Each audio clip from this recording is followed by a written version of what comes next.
Islam Makhachev sera-t-il capable de gérer l'agressivité de Charles Oliveira? C'est un peu ce qu'on va voir dans ce Chris Decrypt d'aujourd'hui. Islam Makhachev, Charles Oliveira, main event de l'UFC 280, maintenant tout le monde le sait.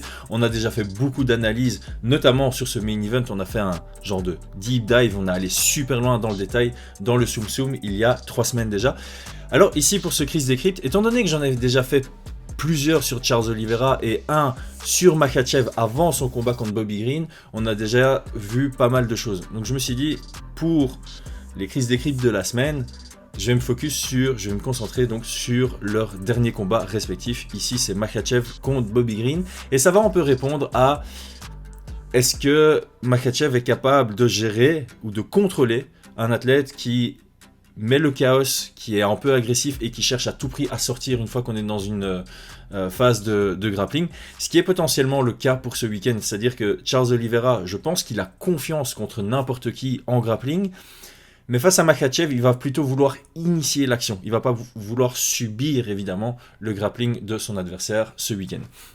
Donc, dans le dernier Chris Decrypt de Makhachev, j'avais insisté sur le fait que debout, le mindset, l'approche de combat de Makhachev reposait sur 3 mots. C'était pression, patience et intelligence. Et je rajouterais même distance. Ici, on le voit clairement, après 20 secondes de combat, et c'est ça qu'il essaye d'initier, c'est qu'il essaie d'avoir une distance en dehors même du kicking range, qu'on va appeler la distance de karaté. C'est-à-dire que là, l'un comme l'autre a besoin de faire un pas vers son adversaire pour attaquer.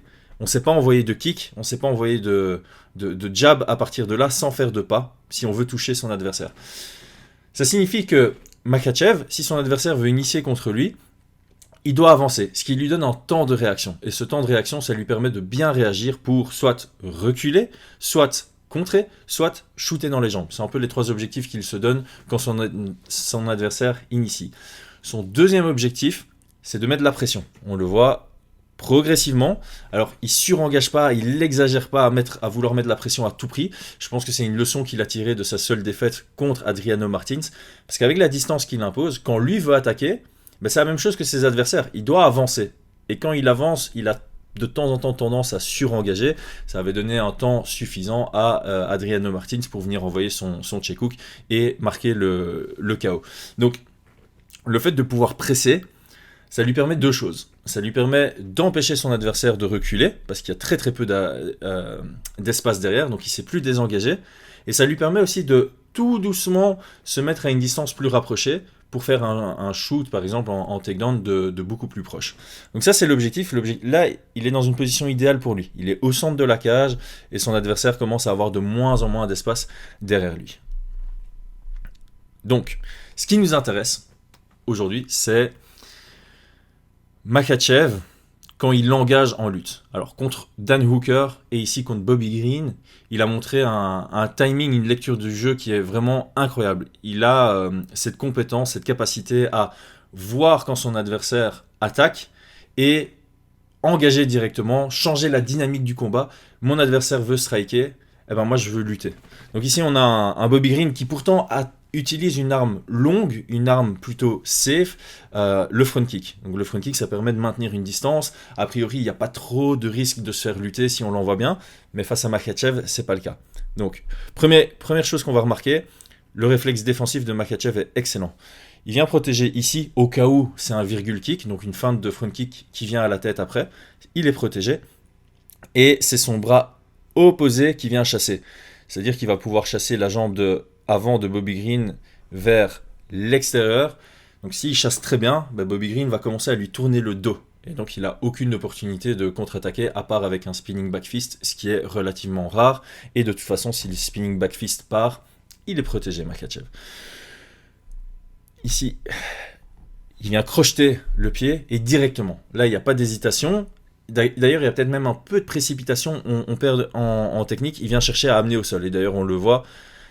Son objectif, il veut à tout prix amener au sol, au point d'arriver à une situation où pendant une fraction de seconde, il n'a même pas d'appui au sol. Mais là, je ne veux pas critiquer sa technique parce que son objectif, c'est pas d'amener au sol sur cette technique-là, c'est juste de venir casser la distance. Donc on voyait, il était au karaté range, il se rapprochait avec la pression au kicking range. Ça permet à Bobby Green d'envoyer son front kick, mais le front kick, c'est une ouverture pour Makhachev de casser la distance. Une fois qu'il arrive à casser la distance, bon, il essaye d'amener au sol forcément, mais s'il n'y parvient pas, son objectif suivant, c'est d'amener le combat à la cage. Donc là, il va vraiment driver vers l'avant, et on a un Bobby Green qui défend vraiment bien. Donc là, pour ceux qui avaient regardé le Chris Decrypt sur Justin Gaethje, il y a 4 couches en défense en lutte. D'abord la tête, puis les avant-bras, puis les underhooks, puis les hanches. On vient scroller. Donc ici, deuxième couche de défense, deuxième ligne de défense en lutte, les avant-bras. Il y a un Bobby Green qui vient chercher à mettre un frame pour garder une distance avec Islam Makhachev.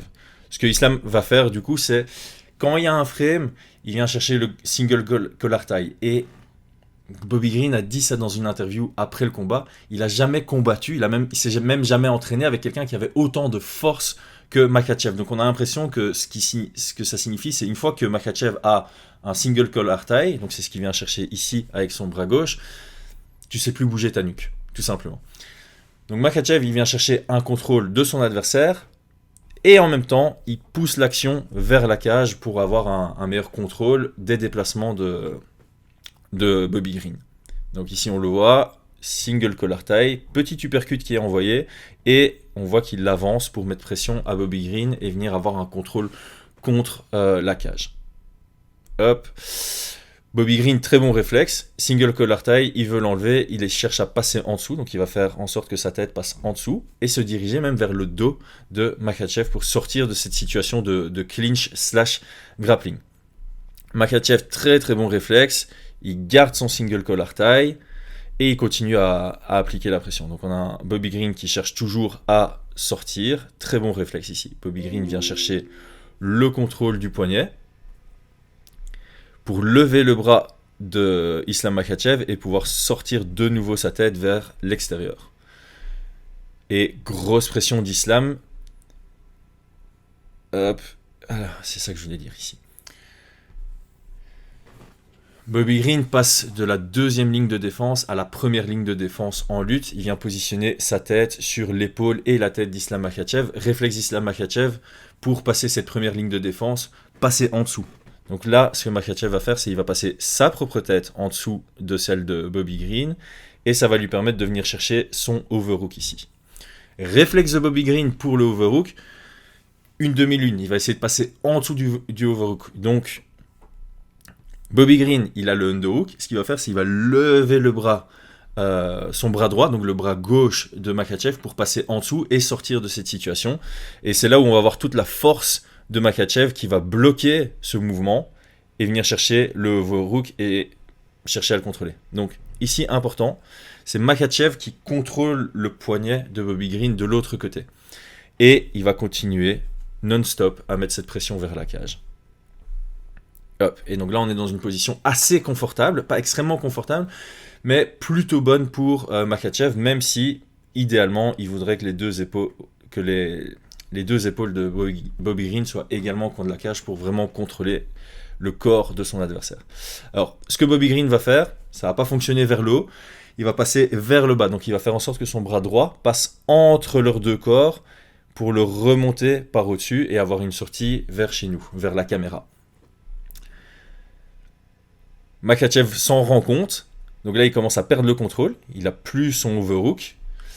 Ce qu'il va faire, c'est avec sa main droite, on ne le voit pas très bien, mais il va lâcher le poignet gauche de Bobby Green pour venir chercher son poignet droit et le ramener à son overhook. Ça, c'est vraiment absolument spectaculaire. Donc il empêche Bobby Green de remonter son bras par ici pour venir dans le dos, et il va venir le ramener du même côté. Ici, on le voit très bien, il le ramène, et ça force en fait Bobby Green à remettre son bras là où il était initialement. Pourquoi ? Parce que s'il reste comme ceci, clairement, Makhachev a une ouverture vers son dos. Donc Bobby Green se dit, mince, ça passe pas, il contrôle mon poignet, je reviens là où j'étais parce que c'est moins pire. Pas parce que c'est mieux, parce que c'est moins pire. Il contraint son adversaire à choisir entre la peste et le choléra. C'est, il va prendre mon dos. Non, je préfère être bloqué à la cage contre Makhachev. Et tout ça, ça se passe en quelques fractions de secondes. Et donc là, forcément, on voit vraiment toute la pression que Makhachev met contre la cage, toute la force il semble pas utiliser, mais clairement Bobby Green doit sentir cette pression. Alors, 10 secondes plus tard, donc hop, juste pour montrer, il reste 3,32 ici dans le premier round. Je skip un peu parce que l'action se bloque. Makhachev commence à avoir du contrôle. Donc on voit Makhachev qui a lutté. Il y a eu plein d'opportunités. J'ai pas utilisé le mot opportunité, mais il y a eu plein de moments où Bobby Green a vraiment donné de sa vie pour sortir de cette situation. Et ceux qui s'entraînent savent très bien que quand on a quelqu'un qui veut à tout prix sortir d'une situation et en plus utilise des bons systèmes de défense, la tête, le frame, le overhook, sortir par en dessous, sortir de l'autre côté, Bobby Green a été super actif dans sa recherche de non, je veux pas être collé contre toi. Et malgré tout, Makhachev a toujours trouvé ce qu'il devait faire pour arriver à cette situation-ci où il semble bien contrôler Bobby Green. 10 secondes plus tard, donc ici il reste 3,19 dans le premier round, Bobby Green trouve enfin son ouverture pour s'en sortir. Donc, ici on le voit bien, c'est Bobby Green qui a le contrôle de poignet, et ça lui crée une porte ouverte sur son côté gauche. Oh, mes flèches sont dégueulasses, je suis désolé. Donc, une fois qu'il contrôle le poignet du côté gauche, il va lâcher son underhook. Donc ici, il a le underhook parce que Makhachev a le overhook. Makhachev est extraordinairement bon avec ce contrôle, ce qui est plutôt rare en MMA où on favorise en lutte et au clinch le underhook, en tout cas pour les lutteurs. Il va chercher à sortir et il y arrive. Il arrive brièvement à créer de l'espace. Il veut sortir par là. Maintenant que Makhachev n'a plus le contrôle en overhook, il vient rechercher ce single collar tie. Donc c'est systématique, c'est vraiment single collar tie, première étape, deuxième étape overhook, et puis troisième étape on amène au sol. Ok, mon adversaire, j'ai plus le overhook, je reviens chercher le single collar tie. Ici on le voit d'ailleurs, hop, très bien, single collar tie. Makhachev maintenant, Bobby Green, très bon réflexe, il descend la tête et il va chercher vers l'extérieur, là où Makhachev n'a plus de contrôle pour sortir et créer de la distance. Et Makhachev, il garde toujours ce single collar tie. Le fait d'être en contrôle permanent, d'avoir toujours une main qui semble contrôler, que ce soit un poignet, une nuque, ça garde le combat théoriquement en clinch, ce qui veut dire qu'on se rapproche de plus en plus de son monde. Ici, il y a beaucoup d'adversaires qui, à la place de Makhachev, auraient dit « Ok, reset, je me remets à distance, et puis je dois de nouveau attendre mon opportunité pour trouver cette façon de changer la dynamique et passer de mode striking à mode grappling. » Mais ici, il lâche pas. Je reste en mode grappling. Là, on est un peu entre les deux, et directement... Pardon. Hop. Il va frapper. Donc on est au clinch avec une frappe, un peu en mode striking. Il frappe.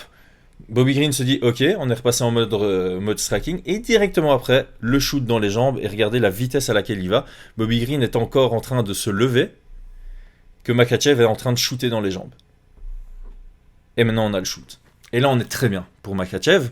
Même si encore une fois, d'autres grappleurs se diraient ah mince, là je suis vraiment mal. J'ai pas de très bons appuis. Et donc là, Makhachev, ça va être... Il faut voir... Malheureusement, j'ai le droit qu'à mettre des screenshots, mais il faut voir ça en temps réel.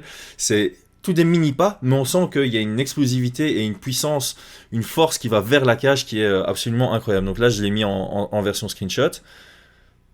Changement de hanche. Il était sur les genoux. Il est sur les deux pieds. Son pied gauche qui va avancer. Hop, le pied gauche qui avance. Son pied droit qui va avancer. Et là, on sent toujours la pression. On voit qu'il y a un Bobby Green qui est de plus en plus poussé contre la cage. Et ça permet à Makhachev de vraiment se rapprocher.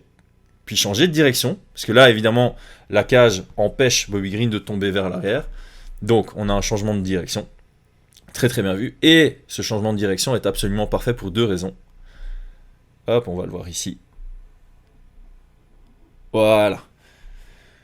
La force de Makhachev allait vers la cage, et ce changement de direction, en une seconde, lui permet de partir là où il n'y a pas d'espace derrière Bobby Green. Ça, on le voit très bien, son pied droit est ici, son pied gauche est ici, donc la force va bel et bien vers la caméra.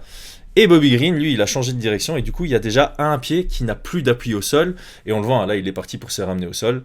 Donc, ce qui reste à faire, ça, c'est un peu utiliser de force.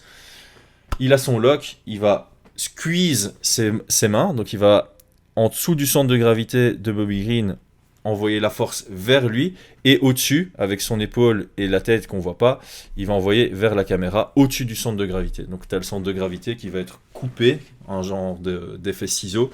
On tire en dessous, on pousse en bas, résultat, on tombe. Voilà. Pas de cage derrière pour retenir et rester debout. Et maintenant, on est dans son monde. Ça a lutté longtemps. On a vu un Makhachev qui n'a pas voulu lâcher l'action et il obtient son objectif après avoir vraiment lutté. Et Bobby Green, on peut dire ce qu'on veut sur lui, il a un grappling défensif qui est vraiment bon. On a vu, il a eu des très très bons réflexes pendant tout l'échange, mais ça n'a pas suffi contre Makhachev. Alors ici, c'est très intéressant parce que j'écoutais un podcast de, comment s'appelle-t-il, John Danaher, quand il est passé sur le Lex Friedman, et il disait quelque chose d'assez intéressant. En grappling, il y a deux écoles. Généralement, les combattants choisissent s'ils vont dans une école ou dans l'autre. L'école numéro 1, c'est contrôler à tout prix le corps de son adversaire. Et l'étape numéro 2, c'est avoir le contrôle total de son propre corps pour bouger autour de son adversaire. Et Makhachev, il arrive à allier un peu les deux. Une fois que ça amène au sol, il veut d'abord stabiliser. Pour stabiliser, qu'est-ce qu'il fait? Il contrôle son adversaire. Et ici, on le voit, le meilleur moyen au sol, ou un des meilleurs moyens au sol de contrôler son adversaire, c'est contrôler ses hanches.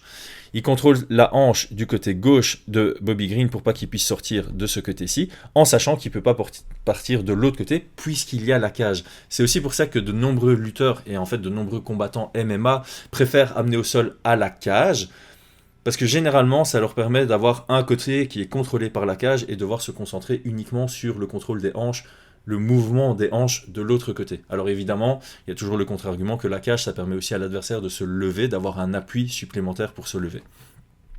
Une fois qu'il a ce contrôle, il part directement dans l'autre école, c'est mon objectif à moi, puisque j'arrive à avoir un genre de contrôle sur mon adversaire, c'est que c'est moi qui bouge au-dessus de lui. Et donc, directement, c'est stabilisé. Il y a vraiment une seconde qui s'est passée. On regarde, voilà, 3 minutes 7 restantes. Ça lui suffit pour une seconde, lui suffit pour contrôler, stabiliser son adversaire. Ensuite, je mindset, je veux passer la garde de mon adversaire. Boum. De nouveau, on a un Bobby Green qui bouge très bien.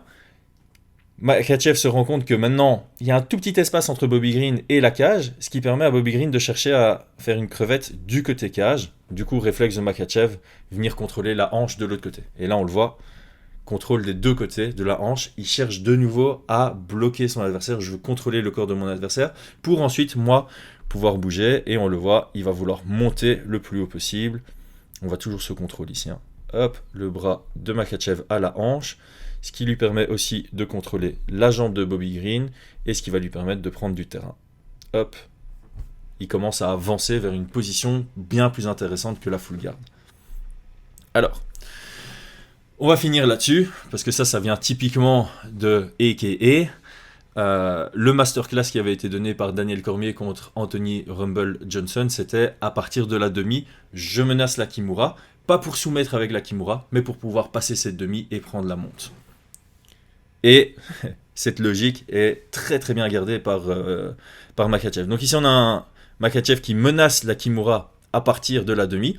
À mon avis, Bobby Green, il se dit « Oula, je me rappelle de ce qu'il a fait contre Dan Hooker, il faut que je défende à tout prix. » Donc là, on est loin d'avoir une Kimura. Il n'a pas encore son bras qui passe en dessous. Il devrait avoir sa main droite qui vient rechercher son poignet gauche. Et on en est très loin. Et Bobby Green, il veut même pas tester. Il se dit « Ok, là, il faut que je bouge. » Et donc, forcément, il se met sur son côté droit. Makhachev, il sait très bien qu'il n'aura pas la Kimura. Et donc, il anticipe... côté droit, demi-garde ouverte, et donc on peut faire un step over avec le genou pour venir chercher la monte, et ici on va le voir step by step, étape par étape. Bobby Green est sur le côté, on a Makhachev qui lève le genou pour venir le placer, yop, au-dessus de celui de Bobby Green pour chercher la monte, tout simplement. Donc là il va pointer son genou vers le sol, et une fois qu'il pointe son genou vers le sol, il sait très bien que Bobby Green va essayer de chercher, avec ses deux jambes, à contrôler sa jambe qui est en train de passer. Et donc là, il va faire l'effet essuie-glace, comme on appelle, où il va monter son talon le plus haut possible, et puis faire une rotation pour le sécuriser en monte. Hop, il le monte, essuie-glace, et on a la monte totale. Une fois qu'il a eu la monte, là il commençait à envoyer des frappes, et là de nouveau sa logique c'était pas contrôler le corps de son adversaire, il voulait bien laisser bouger Bobby Green tant que lui restait au-dessus et que ça lui permettait d'avoir une position toujours dominante, voire encore plus dominante qu'avant. Encore une fois, la peste ou le choléra pour Bobby Green. Est-ce que je reste pris en monte et je reçois une pluie de coups, ou est-ce que je donne mon dos et je suis menacé d'une soumission? Et c'est là où il y a beaucoup de gens qui aiment bien comparer Makhachev à Khabib, et moi j'ai toujours dit que la meilleure comparaison, si on veut vraiment garder un Khabib quelque part dans l'ère actuelle, c'est plutôt Khabib et Chimaev qu'il faut comparer sur le style et l'approche. On va le voir directement maintenant. Hop. Ça, c'est une position dans laquelle, donc, on est en monte, il envoie des frappes, 4 secondes plus tard, on a un Bobby Green qui dit « Ok, j'aime pas ces frappes, j'ai plutôt donné mon dos ». On va pas très bien le voir, mais ici, Bobby Green est sur son coude, et on voit la main, ici, il y a la main de Makhachev. Qu'est-ce qu'aurait fait Khabib dans cette situation-là? Il aurait utilisé sa main droite pour contrôler le poignet de Bobby Green, pour l'empêcher de bouger et venir frapper en grand endpoint avec sa main gauche alors que Bobby Green serait sur son flanc droit. Ça, c'est la logique que Khabib aurait utilisée. Tout le monde est d'accord. Si on fait un arrêt sur image dans n'importe quel combat de Khabib où il est dans une situation similaire, son réflexe, ça va être de passer le underhook et venir chercher le contrôle de poignet. Ici, bloquer le bras de son adversaire, libérer son bras gauche pour venir frapper. C'est typiquement ça qu'il aurait fait. Pas Makhachev. Makhachev, il laisse son bras là, mais il vient pas chercher le poignet. Pourquoi? Parce qu'il veut laisser Bobby Green bouger. Il est dans une bonne position et il sait très bien que là, soit Bobby Green va pas rester sur son flanc, soit il va revenir en monte, soit il va donner son dos. Et là, il va donner son dos. Hop, voilà. Il commence à donner son dos. Pourquoi? Parce que Makhachev le laisse faire. S'il avait le contrôle de poignet, Bobby Green n'aurait pas pu donner son dos parce qu'il aurait été bloqué justement par ce contrôle de poignet. Et donc là, dernier petit détail, il vient placer son crochet pour étendre, et là on va directement voir la pression vers le bas, et c'est là-dessus qu'on finit. Il le pousse vers le bas, et encore une fois, ici, il aurait l'opportunité d'aller chercher l'intérieur pour chercher le poignet et venir frapper, mais lui, il préfère avoir un très bon contrôle du dos, et puis là, il a envoyé une tornade de frappe, et ça a forcé Herb Dean à s'interposer. Donc, je vais finir sur ma petite conclusion maintenant. On a clairement ce Makhachev qui a cette approche de combat plutôt safe debout, où il impose une certaine distance, il impose un volume de jeu très très faible. C'est notamment la raison pour laquelle il se fait si peu toucher. Et dès qu'il a l'opportunité de casser cette distance, de rentrer en grappling, il lâche pas, il va pas lâcher, il a l'opportunité et il ira jusqu'au bout, il va chaîner sa lutte, et il a vraiment un système très très intelligent de comment tenir ce combat au minimum au clinch, pousser l'action vers la cage pour avoir pour forcer tout simplement cette dynamique de grappling. Merci à tous d'avoir suivi, à très bientôt. C'était Chris Genacht pour La Sueur, le petit Chris décrypte sur Makhachev.